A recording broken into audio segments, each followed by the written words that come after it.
So this week marks the beginning of Lent. And Lent, as someone has said, is a call to renew a commitment grown dull perhaps by a life more marked by routine than by reflection. I'm challenged again to decide whether I myself do truly believe that Jesus is the Christ, and if I believe, whether I will live accordingly when I can no longer hear the song of angels in my life and the star of Bethlehem has grown dim for me. This is from Joan Chittister in the liturgical year.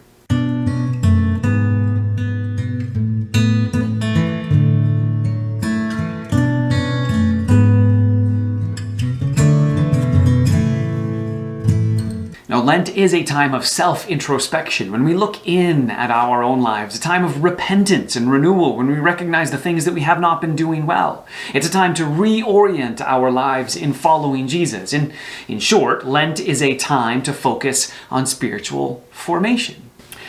Now, spiritual formation is kind of a personal thing. Often it means working to dig out the sins which have buried themselves deep into our being and manifested as habits. It's working to develop virtues in us which give evidence of the fruit of the Spirit. In spiritual formation, we are joining the Spirit in working on ourselves, but are we and should we be doing it for ourselves? Now, even if we don't spend a lot of time complaining about how difficult it is to do whatever it is we have decided to focus on during this time frame, this time can still turn into being all about us. We work on ourselves to increase our own sense of our spiritual worth. We try to increase our nearness to God so that we can look down on others from a loftier height. Maybe not actually do this on purpose, but that's kind of how it works.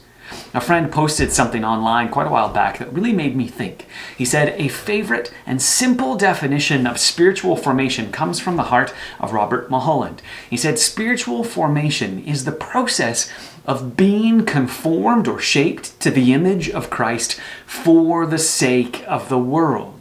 And it's those words, for the sake of the world, they're missional words, sending words. Spirituality is about change, personal change, that spills out into the world. Christianity is the movement of people who gather and scatter in participation with the work that God is doing in and out of the church to expand His kingdom.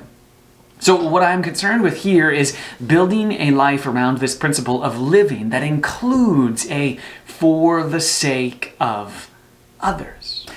And so a question we might ask ourselves in this Lent time is, am I living primarily for the sake of others?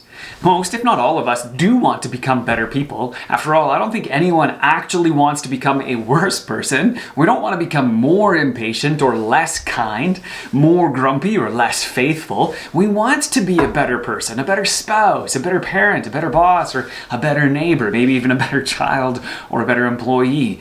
But people who are being shaped to look and live like Jesus are being shaped to help out the rest of the world. So this week, as we enter into the season of Lent again and think again about what it means to be shaped like Jesus, the one who gave His life for the world, I hope that we will all remember that God is making us to be better people so that the world can be a better place.